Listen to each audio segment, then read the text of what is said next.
11টা বেজে গেছে, এসে গেছে। এবার এই প্লেনটা পড়বে।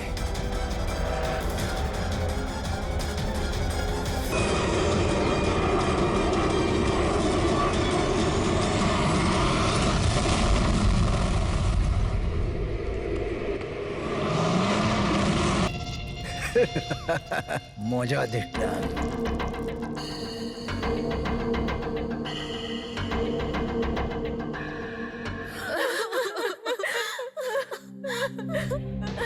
তো প্লেনে আপনাদের তিনজনের হাজবেন্ড ছাড়া শুধু পাইলট ছিল?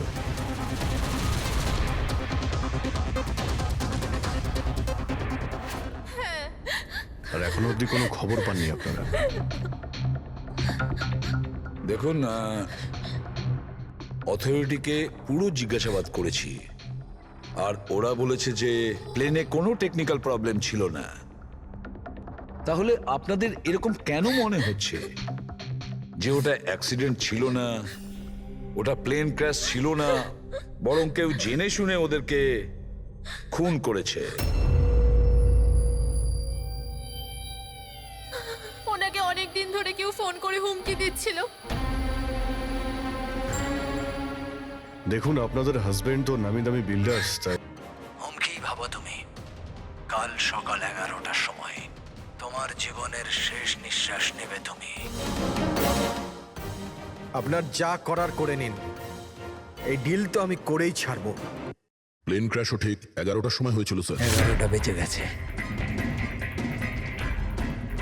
এবার এই প্লেনটা পড়বে।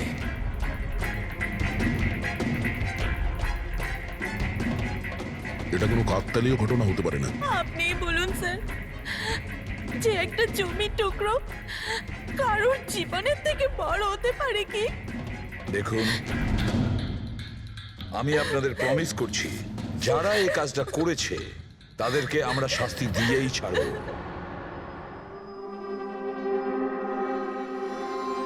স্যার, আমাদের 5 বছর হয়ে গেছে এই কাজ করছি, আজ পর্যন্ত একটাও ভুল হয়নি।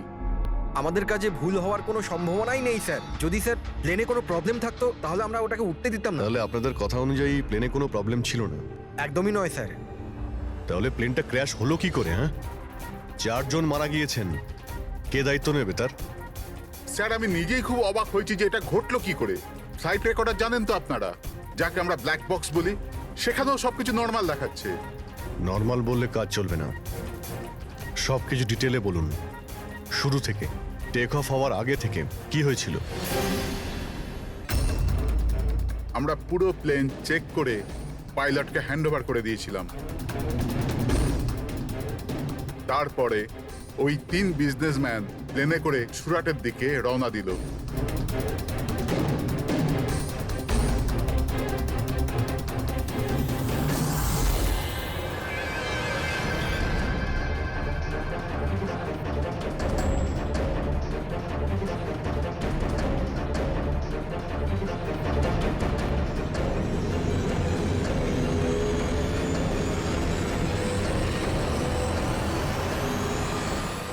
স্যার, আমরা টেক অফের পারমিশন রেডিওর ফ্রিকোয়েন্সি থেকে পাই, মেন টাওয়ার থেকে। কাল আমাদের পুরো ইনফরমেশন পাওয়ার পরই আমরা টেক অফের প্রক্রিয়া শুরু করেছি। হ্যাঁ ফ্রেডি, কি? আচ্ছা, ওকে ওকে ওকে, হ্যাঁ ঠিক আছে, আমরা দেখছি। কি হয়েছে স্যার? মদনকে যে নাম্বার থেকে হুমকি দেওয়া ফোন করা হয়েছিল সেটা ক্র্যাশের দিন এখানেই ছিল, এই এয়ার স্ট্রিপেই। স্যার, ফোনটা যদি এখানেই থেকে থাকে তাহলে এটা ভিতরের কোনো লোকের কাজ। কি? হ্যাঁ, না স্যার, আমরা কাউকে কোনোদিন হুমকি দিয়ে ফোন করিনি। তোমরা না করলে কি বাইরের কেউ এসে করে গেছে? এই তোমাদের সিকিউরিটি এয়ার স্ট্রিপের? যদি ওই লোকটা এখানে এসে থাকে তাহলে কিছু না কিছু তো এখানে নিশ্চয়ই ফেলে গেছে, চেক করে দেখি। স্যার, এই জায়গাটা তো পুরো পরিষ্কার। ও যদি কোথাও লুকায় তাহলে ওই হ্যাঙ্গারের কাছে কোথাও লুকিয়েছিল। ঠিক আছে, ওখানে দেখি। আপনারা আসুন আমাদের সঙ্গে।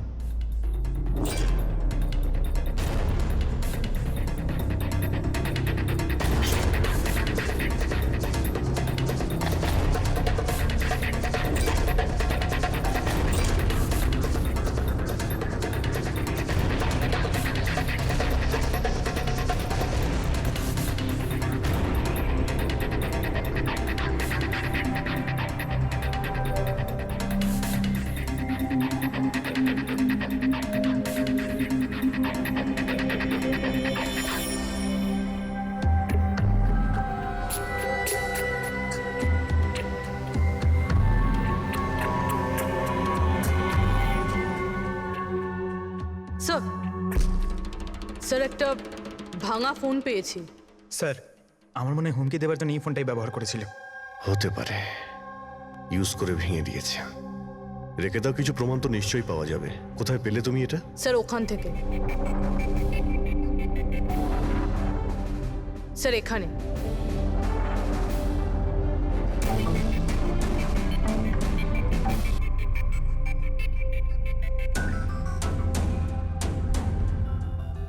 স্যার এই দেখুন, এখানে কানের মতো কিছু একটা দেখা যাচ্ছে।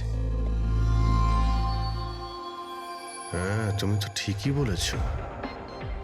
ফোনটাও এখানে পাওয়া গেল, আর এই চিহ্ন। এমনটা নয় তো যে ওই অপরাধী এখানে হেলান দিয়ে ফোনে কথা বলছিল আর আমাদের জন্য ও প্রমাণ রেখে গেছে এখানে। একটা কাজ করো, এর ছবি তুলে নাও। স্যার কানের চিহ্ন দিয়ে কিছু বোঝা যাবে? আরে কিছু না কিছু তো পাওয়া যাবে। ডক্টর সালুকাকে দেব, উনি শিওর কিছু করবেন।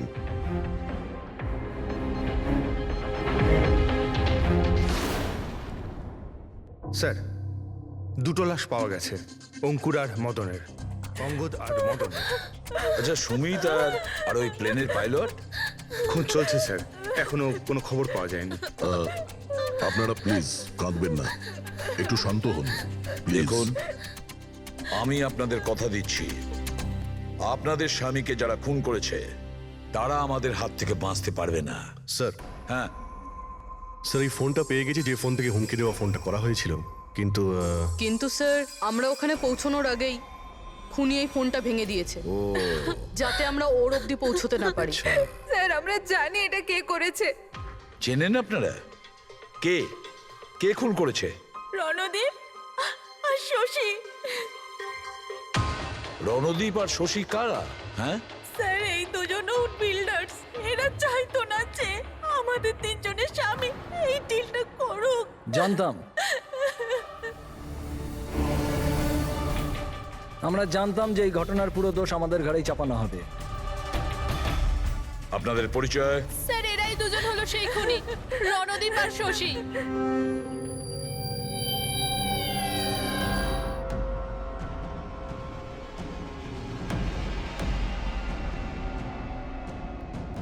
জানি না এই মহিলাদের আমাদের সঙ্গে কি শত্রুতা আছে, যাই হোক না কেন আমাদের উপরই সবসময় দোষারোপ। আর আগেও একবার এরা আমাদের মিথ্যে অভিযোগে গ্রেফতার করিয়েছিল। আচ্ছা, কোন অপরাধে গ্রেফতার করিয়েছিল আপনাদের? আমাদেরও একটু বলুন। স্যার প্রথমবার যখন অঙ্কুরকে কল করে হুমকি দিয়েছিল, তো আমি পুলিশে রিপোর্ট লিখিয়েছিলাম এই রণদীপের বিরুদ্ধে। আর পুলিশ আমাকে গ্রেফতারও করেছিল, কিন্তু পরে আমি নির্দোষ প্রমাণিত হই। হ্যাঁ স্যার, আসলে ওই হুমকি দেওয়া ফোন ওই গ্রামবাসীদের ছিল যাদের জমি এরা নিতে চেয়েছিল। হ্যাঁ, ওই গ্রামের লোকগুলো তো এখনো জেলেই আছে। তো এই বাজে কাজটা তোমরা ছাড়া আর কে করতে পারে? দেখলেন স্যার, আবার আমাদের ওপর অভিযোগ। যদি আমরাই হামলা করে থাকি তাহলে সিআইডির কাছে আমরা কেন আসবো? কোনো ব্যাপার না, খুব তাড়াতাড়ি সমস্ত সমস্যার সমাধান হয়ে যাবে। হ্যাঁ, কারণ আমরা ওখানে অপরাধীর কানের চিহ্ন পেয়েছি। আর ব্যাস, সেটা থেকে তো আমরা পুরোটা জেনেই যাব যে খুনি কে। এই দেওয়ালে যে কাঁচা রং ছিল, ওখানে এই যে কানের ছাপটা দেখা যাচ্ছে, এই কানের ছাপটা দেখো। কিছু দেখতে পাচ্ছ এতে? ওই কানের প্রিন্টে স্টারের মতন দেখতে কিছু ইমপ্রিন্ট আছে। আরো একটা কথা, এই যে অপরাধী, এ সমুদ্রের আশেপাশে থাকে। এইটা কিভাবে জানতে পারলেন স্যার? আমি বলছি, এই ফোনটা, এই ফোনের যে ভাঙা অংশটা, এর ওপর আমি কিছু সমুদ্রের বালি আর মাছের কাঁটার টুকরো পেয়েছি। আচ্ছা আচ্ছা, তো যখন ওই লোকটা তার জুতো দিয়ে ফোনটা ভেঙেছিল, তখন ওই বালি আর ওই মাছের কাঁটা জুতো থেকে বের হয়ে ফোনের মধ্যে চলে আসে। জুতোয় বালি আর এই যে মাছের মাথা কাঁটা। খুলেছে। হতে পারে ওই লোকটা ফিশ মার্কেটের আশেপাশে থাকে। এখানে তো দুটো ফিশ মার্কেট আছে, একটা ভার্সোভা জেটিতে আর একটা মাড আইল্যান্ডে। ব্যাস, তাহলে আমাদের কাজ হয়ে গেছে। এই দুটো ফিশ মার্কেটে গিয়ে খোঁজ নাও, আর দেখো এমন কেউ আছে যে কানের মধ্যে স্টারের শেপের ইয়াররিং পড়েছে।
ওই লোকটাকে আমি দেখতে পেয়েছি। Okay sir.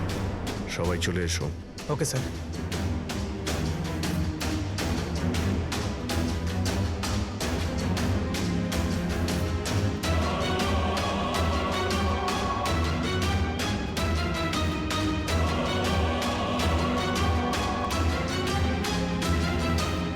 কারোর সঙ্গে মিটিং হওয়ার কথা।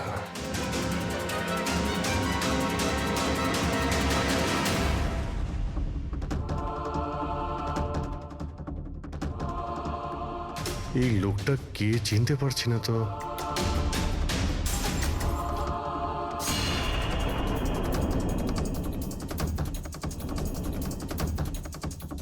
স্যার এটা তো সচিন।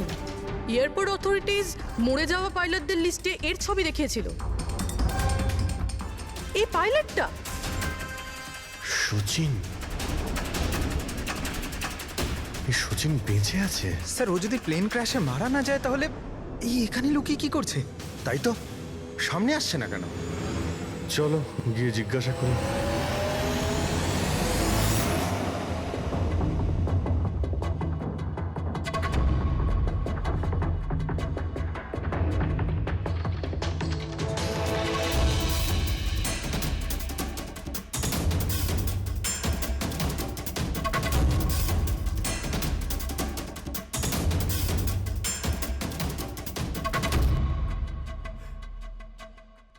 স্যার।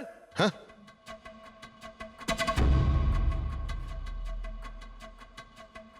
স্যার এ তো মারা গেছে। মারা গেছে? ওই দেখুন স্যার, সচিন পালাচ্ছে।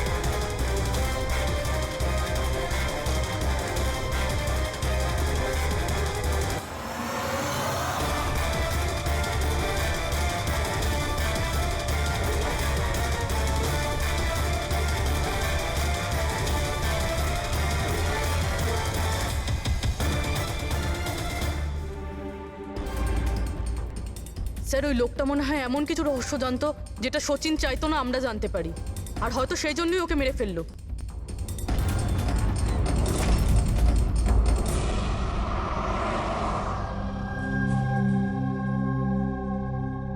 স্যার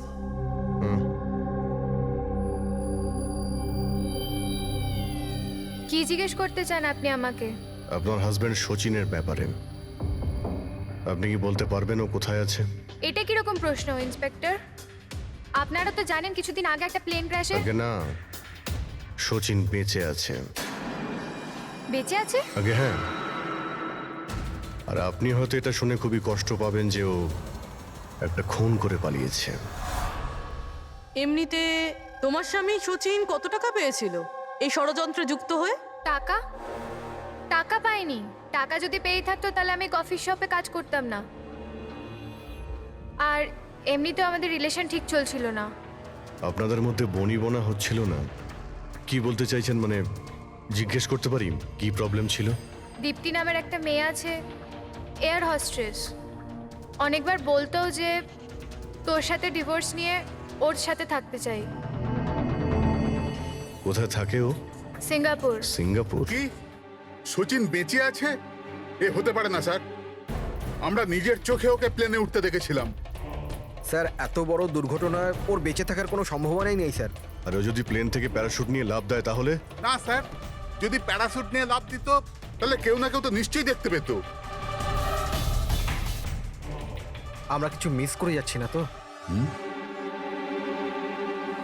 কি একটু আগে তুমি কি বললে? কি মিস করেছো? না না স্যার, কিছু না। তোমাদের অ্যাপিয়ারেন্স বলছে যে তোমরা কিছু লুকোচ্ছ, তাই তো? কি ব্যাপার বলো, বলো তাড়াতাড়ি। সরি স্যার, আমরা ওই ছোট একটা ভুল করে ফেলেছিলাম। কিরকম ভুল? স্যার যখন প্লেন টেক অফ করেছিল আমরা ওখানে ছিলামই না। হ্যাঁ? আপনারা এত বড় ভুল কি করে করতে পারেন? হ্যাঁ, স্যার ওই প্লেন যখন রানওয়েতে দৌড়চ্ছিল স্যার কিছু বিস্ফোরণ হলো স্যার। কিরকম বিস্ফোরণ? স্যার কেউ একজন চকলেট বোম ফাটিয়েছিল, তো আমরা ওইটাই দেখতে গিয়েছিলাম যে কোথাও কিছু হয়নি তো। আরে এটা তো চকলেট বোম। আর স্যার যখন আমরা ফিরে এলাম তখন দেখলাম যে প্লেন উড়ে গেছিল স্যার। এটা ওই দাড়িওয়ালারই কাজ হবে স্যার। ওদের কনসেন্ট্রেশন নষ্ট করার জন্য। হ্যাঁ, কিন্তু অভিজিৎ, কেন? কিসের মোটিভ থাকতে পারে ওদের কনসেন্ট্রেশন ব্রেক করার জন্য? কিছু না কিছু তো গোলমাল আছে অভিজিৎ। আচ্ছা, যখন বোমটা ব্লাস্ট হয় তখন প্লেনটা বায়ুস্তরের কোন জায়গায় ছিল? ওখানে গিয়ে দেখাও। আসুন স্যার, চলো দেখাও। আসুন।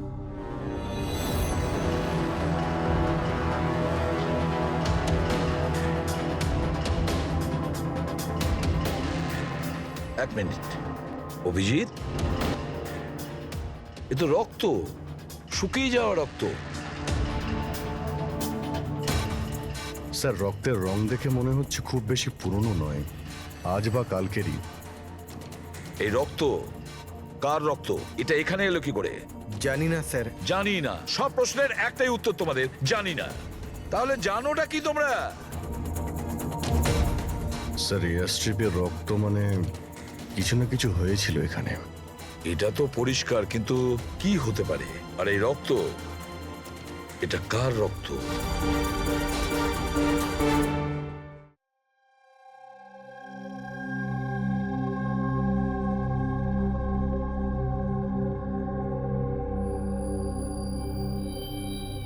বস, জানতে পেরে গেছি ওই এয়ার স্ট্রিপে যে রক্ত ছিল ওটা কার। কার ছিল? এর পাইলট সচিনের।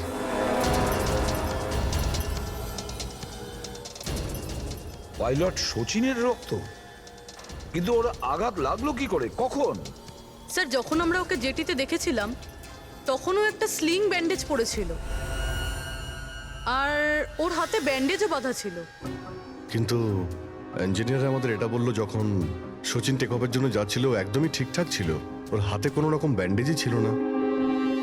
এটার একটাই মানে দাঁড়ায় অভিজিৎ, সচিনের আঘাত এয়ার স্ট্রিপের সময়ই হয়েছে। প্লেনটা টেক অফ হওয়ার আগেই সচিন এয়ার স্ট্রিপে পড়ে যায়, আর ওর তখনই আঘাতটা লাগে। ঠিক এইরকমই হয়ে থাকবে বস, কারণ এই জন্যে সচিন প্লেন ক্র্যাশে মারা যায়নি, কারণ সচিন প্লেনে ছিলই না। কিন্তু ডক্টর সালুকে কেউ তাহলে সচিনকে প্লেন থেকে লাফাতে দেখেনি কেন? আরে ওই দাড়িওয়ালা ওখানে বাজি ফাটিয়েছিল না ওদের সরানোর জন্যে। এগুলো সব সচিন আর ওই লোকটার প্ল্যান ছিল।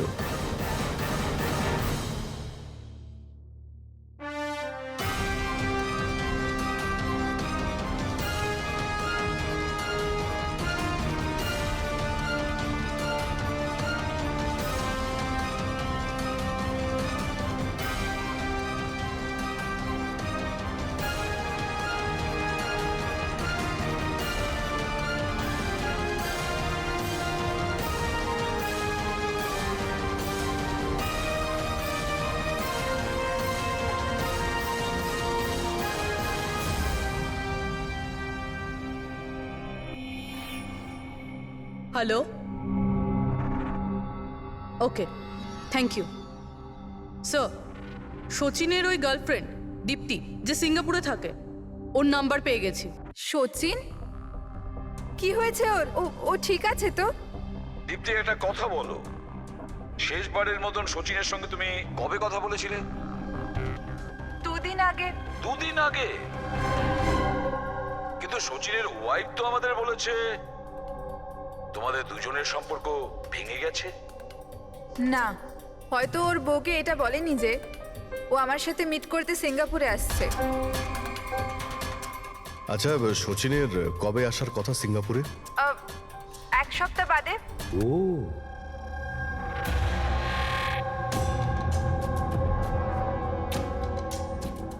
আচ্ছা, আর কি কি কথা হয়েছে তোমার সঙ্গে 2 দিন আগে? ও বলছিল যে ও অনেক টাকা পেতে চলেছে, আর তারপরে আমরা দুজনে নতুন জীবন শুরু করতে পারি। কিন্তু আপনার এইসব প্রশ্ন, সচিন ঠিক আছে তো? ভয় পেও না, সচিনের কিছু হবে না, আর যদি দরকার পড়ে আমরা আবার তোমায় ফোন করব। Thank you. আচ্ছা, দীপ্তি আবার যুক্ত নয় তো এই প্ল্যানের সঙ্গে, এই সমস্ত ষড়যন্ত্রের সঙ্গে? পুরবি, একটা কাজ করো, সিঙ্গাপুর পুলিশকে পুরো ডিটেলস জানিয়ে দাও আর বলো যে ওরা এই দীপ্তির ওপর যেন নজর রাখে। Yes sir. স্যার, হ্যাঁ, সচিনের ওয়াইফের সঙ্গে কথা হলো স্যার। ও তো বললো যে সচিনের পাসপোর্ট বাড়িতেই আছে। কি? সচিনের পাসপোর্ট বাড়িতে? আর সচিন সিঙ্গাপুর যাওয়ার জন্য প্ল্যান করছে? এটা আবার হয়নি তো যে সচিন নকল পাসপোর্ট বানিয়েছে? নকল পাসপোর্ট? আচ্ছা, আমাদের ওই ঘেটু আছে না, ও কিন্তু নকল পাসপোর্টের ব্যাপারে অনেক কিছু জানে। হেড্রিক, একটা কাজ করো, পঙ্কজকে বলো যে সচিনের ফটো নিয়ে যেন ঘেটুর সঙ্গে দেখা করে। হ্যাঁ। Yes sir. আরও একটা কথা স্যার, স্যার সচিন যদি প্লেন টেক অফ হওয়ার আগে প্লেন থেকে ঝাঁপ দিয়ে থাকে, তাহলে প্লেনটা ওড়াচ্ছিল কে? আর যখন ও প্লেন থেকে ঝাঁপ দিল তখন এই মদন, অঙ্কুর আর সুমিত এরা চিৎকার চেঁচামেচি করলো না কেন? চুপচাপ বসেছিল কেন? বস, প্লেন থেকে পড়ে গেলে এরকম সুযোগ পাবে কি করে? এরা তিনজনেই তো অজ্ঞান ছিল। কিন্তু স্যার, এরা জ্ঞানটা হারালো কিভাবে? পূর্বী, এদের তিনজনের পেটের মধ্যে ব্ল্যাক কফি ছিল, আর ওই ব্ল্যাক কফিতেই নেশাদ্রব্য মেশানো ছিল। কি? ব্ল্যাক কফির সঙ্গে নেশার ওষুধ? I am boarding. আপনার কফি। Thank you. তাহলে নিশ্চয়ই এটা সচিনের প্ল্যানের পার্ট ছিল। স্যার, একটা প্রশ্নের উত্তর এখনো পাইনি। বিনা পাইলট নিয়ে প্লেনটা উড়লো কিভাবে? এর উত্তর হলো UAS. UAS, আনইন্টারাপ্টেবল auto pilot system. এই প্রোগ্রাম দিয়ে মাটিতে থেকে আকাশে ওড়া প্লেনকে কন্ট্রোল করা যায় স্যার, যে কোনো জায়গা থেকে। হ্যাঁ স্যার, আমরা এই ফরেন্সিক ল্যাবে দাঁড়িয়েও যে প্লেনটা আকাশে উঠছে তাকে কন্ট্রোল করতে পারি। এই প্রোগ্রামটা এই জন্যই বানানো হয় যে আকাশে ওড়ার সময় প্লেনে যদি কোনো ইমার্জেন্সি হয় বা কোনোভাবে প্লেন হাইজ্যাকও হয়ে যায়, তাহলে তার কন্ট্রোল যেন নিচে থাকা লোকেদের হাতে থাকে। তার মানে প্লেনের ককপিটের কন্ট্রোল তার হাতে থাকবে যার হাতে রিমোট আছে। হ্যাঁ স্যার, আর যার কাছে রিমোট কন্ট্রোলটা ছিল সেই প্লেনটা ক্র্যাশ করিয়েছে সমুদ্রে। রিমোট কন্ট্রোলের লোক খুনি, এক কফিতে নেশার ওষুধ। যদি একবার আমরা জানতে পারি না যে ওই ব্ল্যাক কফিতে নেশার ওষুধ কে মিশিয়েছিল আর কে খাইয়েছিল, তাহলে বুঝে নাও রিমোট কন্ট্রোলের খুনির কাছেও আমরা পৌঁছে যাব।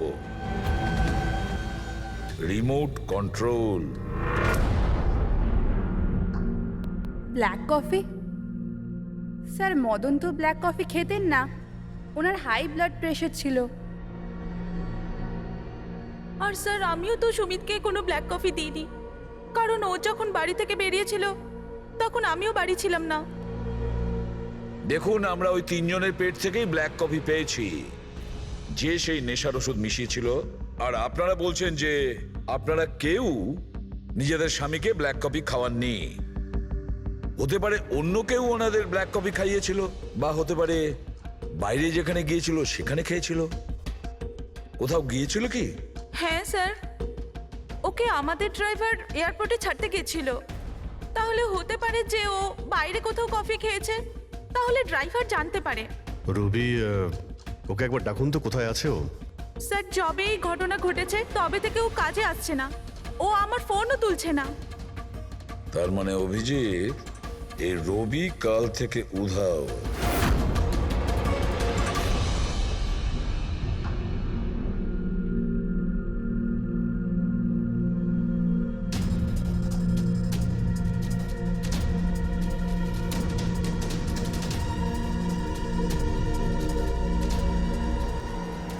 সরজান প্লিজ, একটু দেখি তো কি হয়েছে এখানে। দেখুন স্যার, এখানে খুব গন্ধ আসছে, আর এক্ষুনি পুলিশকে ফোন করেছিলাম কিন্তু এখনো কেউ আসেনি। আমরা সিআইডি থেকে।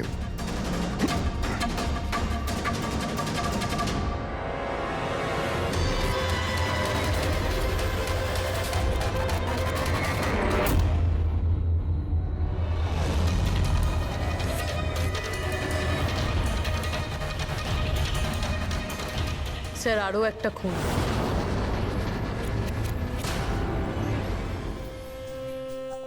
চলে আয়, জাস্ট ফলো ফলো মি।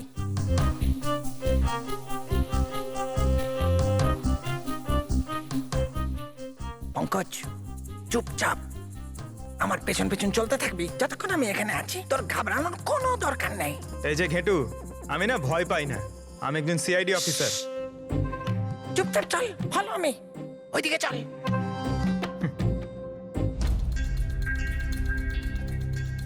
চলে আয়, পঙ্কজ।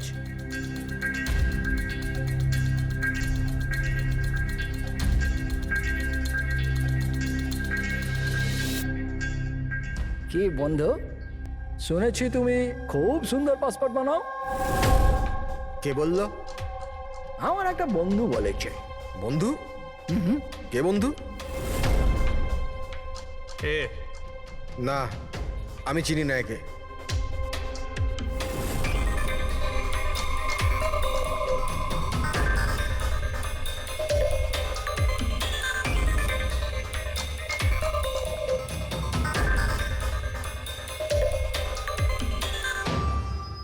এ তোমার বন্ধু? তোমার কোনো সন্দেহ আছে? খুব ভালো করে চিনি আমি একে। এর পাসপোর্টও রেডি হয়ে পড়ে আছে আমার কাছে। আরে বাহ, তাহলে তো আমারও পাসপোর্ট হয়ে যাবে, তাই না? হয়ে যাবে, কিন্তু 2টো পেটি লাগবে। আরে দেবো তো 2 পেটি। বলো না কি চাই, আম চাই না 2 পেটি আপেল চাই, বলো কি চাই। এ শালা, 2 পেটি মানে 2 লাখ। 2 লাখ? 2 লাখ? চল, এটা বল, তোর নাম কি লিখবো পাসপোর্টে? Sub inspector Pankaj, CID. CID? হ্যাঁ, সিআইডি। আরে আরে আরে, আমি কি করেছি তোমার? শুধু তোরই নয়, যত নকল পাসপোর্ট বানায় সব ধান্দা বন্ধ হয়ে গেছে। যে প্রশ্নগুলো আমি করব সব কটা সত্যি সত্যি উত্তর দিবি, না হলে 2 লাখ বার উঠবস করাবো, বুঝেছিস? জিজ্ঞেস করো কি করবার আছে। এ ওর নকল পাসপোর্ট নিতে কখন আসবে? জানি না। জানিস না? আজ সন্ধ্যেবেলা। দেখলে পঙ্কজ, খেঁচুর কামাল। স্যার, রবির ঘর থেকে যে বোতলটা পাওয়া গেছে ওখানে ওই নেশার ওষুধটা আছে যেটা সালুমকে স্যার ব্ল্যাক কফিতে পেয়েছিল। ওই রবি ছাড়া আর কারোর আঙ্গুলের ছাপ পেয়েছিলে ওই বটলে? হ্যাঁ স্যার, রণদ্বীপের।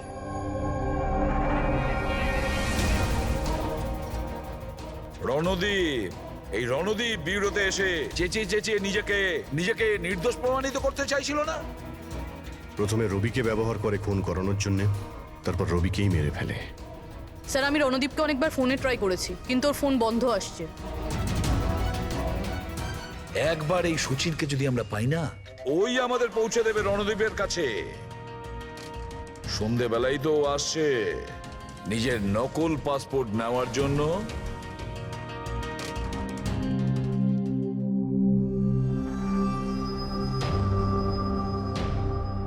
আমার পাসপোর্ট রেডি আছে? হ্যাঁ, তুমি এক কাজ করো, তোমার পাসপোর্ট ওর থেকে নিয়ে নাও, ওর কাছে আছে। আরে ভাই, তাড়াতাড়ি করো, আমার কাছে বেশি সময় নেই। সত্যি বলেছিস তুই, তোর কাছে তো একদম সময় নেই। বাস এইটা, এই ফটোটা চিপকে দি। এটা কি ধরনের মজা? মজা নয়, এটা সিআইডির উপহার। সিআইডি? বল, ওই প্লেন ক্র্যাশটা কি করে করেছিলি তুই?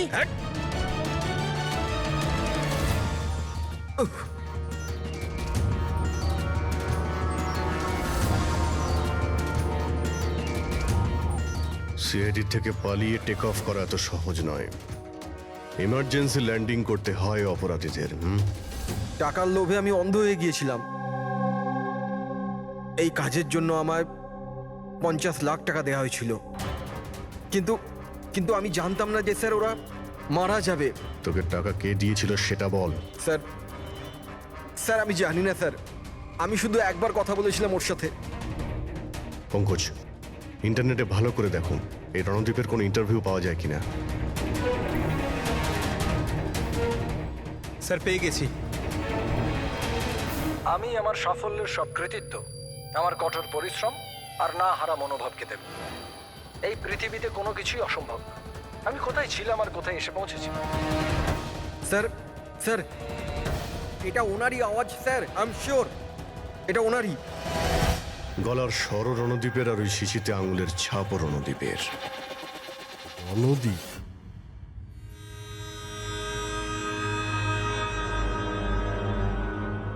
স্যার সামনে গিয়ে রাইটে। স্যার এই রণদীপের ফোন তো অফ বলছে, ওর লোকেশন কি করে ট্র্যাক করব? আরে ফোন বন্ধ তো কি হয়েছে পঙ্কজ, ওর ভিডিওটায় মনে আছে? ওই ভিডিওটার মধ্যে ওর হাতে একটা ব্রেসলেট পড়েছিল। আমি ওই ইন্টারভিউ দ্বিতীয়বার চেক করেছি। কিন্তু স্যার ব্রেসলেট দিয়ে লোকেশন কি করে ট্র্যাক করব? পঙ্কজ, ওটা কোনো অর্ডিনারি ব্রেসলেট নয়। ওই ব্রেসলেটে জিপিএস ট্র্যাকিং লাগানো আছে। আর এরকম ব্রেসলেট বেশিরভাগ টাইপ 1 ডায়াবেটিসের লোকেরাই পরে। ব্রেসলেটে জিপিএস থাকে স্যার? হ্যাঁ, তার কারণ হলো যে ওর শরীর যদি কোনো সময় খারাপ হয়ে যায় বা ওর মাথা ঘুরে যায়, তাহলে ওর পরিবারের লোকেরা জিপিএস এর সাহায্যকে সহজেই ট্র্যাক করতে পারবে। কিন্তু স্যার এই জিপিএস বলছে। স্যার এখানেই কোথাও হবে, এইখানেই।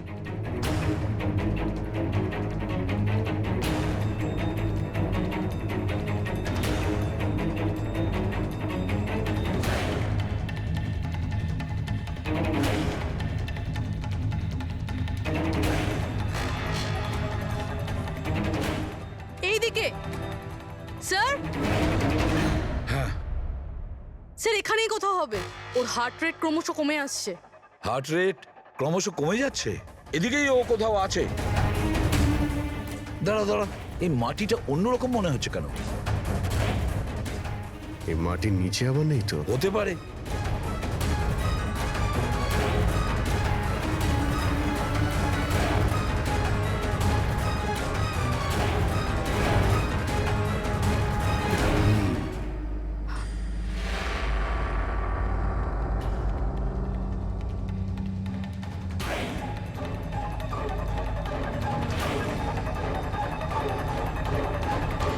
মাই গড,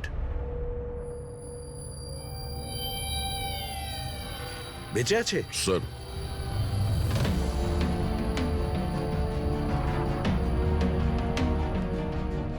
স্যার আমরা তো ভেবেছিলাম যে এই লোকটাই খুনি, কিন্তু এখন দেখছি ওই তো মারা যাচ্ছিল। স্যার আমার মনে হয় না রবির খুন রণদীপ করেছে বলে, কারণ ব্যুরো থেকে বেরোনোর পরে ওর ব্রেসলেটের লোকেশন এখানটাই ছিল, ও অন্য কোথাও যায়নি। তার মানে যে সচিনকে টাকা দিয়েছিল সে রণদীপ ছিল না, অন্য কেউ ছিল। কিন্তু স্যার ভয়েস তো ওরই ছিল, গলার আওয়াজ তো ওরই ছিল। পুরবি আওয়াজ চেঞ্জ করে কথা বলা কোনো ব্যাপার না। আর আজকাল স্যার এমন এমন মোবাইলের অ্যাপ এসছে যার সাহায্যে যে কেউ যে কোনো আওয়াজে কথা বলতে পারে। কিন্তু কে কে সে যে রণদীপকে ফাঁসানোর চেষ্টা করেছিল? সে কে ছিল যে কিনা নিজের ভয়েস চেঞ্জ করার অ্যাপ ইউজ করেছিল?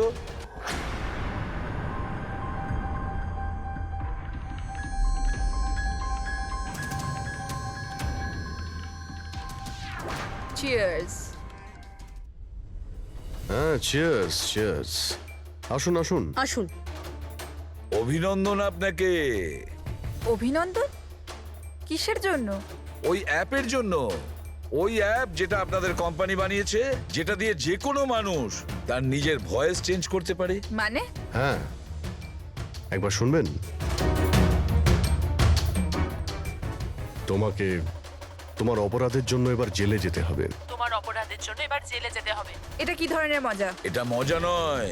এই ডিভাইস দিয়েই তুমি রণদীপকে ফাঁসানোর চেষ্টা করেছিলে, তাই না? পুরবি, অ্যারেস্ট করো একে।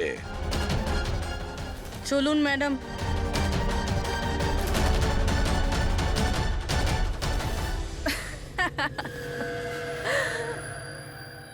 এত কিসের তারা আছে সিআইডি? একটু ওদিকে তো তাকান। এই ছেড়ে দাও ওকে। বোকামি করো না। এই ছেড়ে দাও এদের।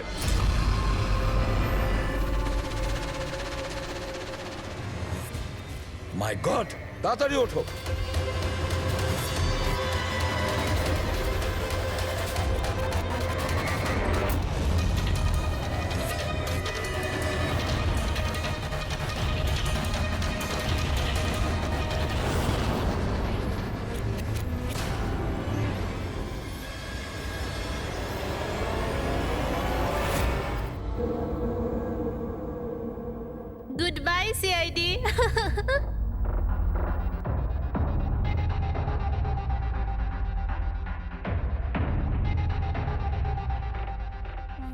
গার্লস, আজ পর্যন্ত বড় বড় অপরাধী যেটা করতে পারেনি সেটা আমরা করে দেখিয়েছি। সিআইডি তো পাগল হয়ে গেছে মনে হয়। আরে ওসব তো ঠিক আছে, কিন্তু আমরা যাব কোথায়? অরিজিনাল প্ল্যান তো আমরা ভেস্তে ফেলেছি। ভেবে দেখি, কোনো না কোনো রাস্তা তো পেয়েই যাব।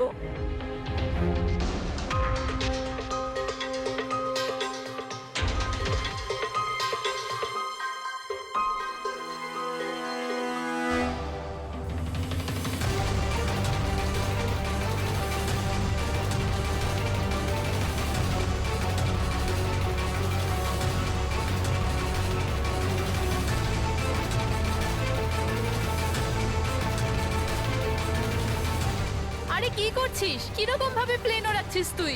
আরে আমি চালাচ্ছি না রে, তুমি তো বলেছিলে যে তুমি প্লেন চালাতে পারো। আরে আমি এটা করছি না, এটা নিজে থেকে হচ্ছে। ও নো, প্লেন তো নিচে যাচ্ছে।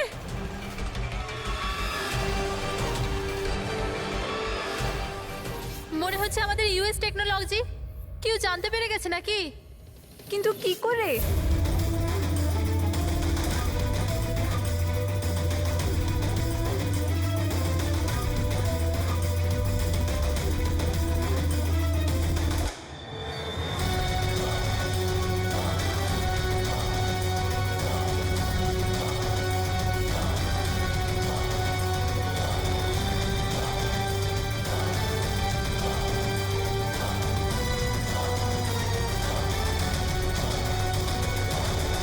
Thank you.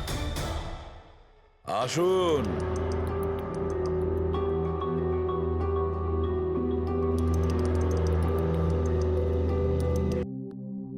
যে দেশে মহিলারা স্বামীর দীর্ঘ জীবনের জন্য ব্রত রাখেন, সেখানে আপনারা তিনজন মিলে আপনাদের স্বামীদের খুন করে দিলেন। নিশ্চয়ই কোনো উপযুক্ত কারণ ছিল এর। হ্যাঁ, কারণ ছিল। আমাদের হাজবেন্ডরাও ধোয়া তুলসী পাতা ছিল না। হ্যাঁ, লোকেদের কাছে তো এমন দেখাতো যে ওরা আমাদের খুব ভালোবাসে, কিন্তু বাড়িতে কিছু অন্য গল্প হতো। না আমরা কোনো ভালোবাসা পেলাম, আর না কোনো সম্মান। অঙ্কুর তো কতবার রিয়ার উপর হাতও তুলেছিল, হসপিটালেও ভর্তি হতে হয়েছিল ওকে। এই সব থেকে বিরক্ত হয়ে আমরা আমাদের স্বামীদের কল করে হুমকি দিচ্ছিলাম। আর ভাবলাম সুযোগ ভালো আছে, তাই আমরা ওদের মেরে ফেললাম।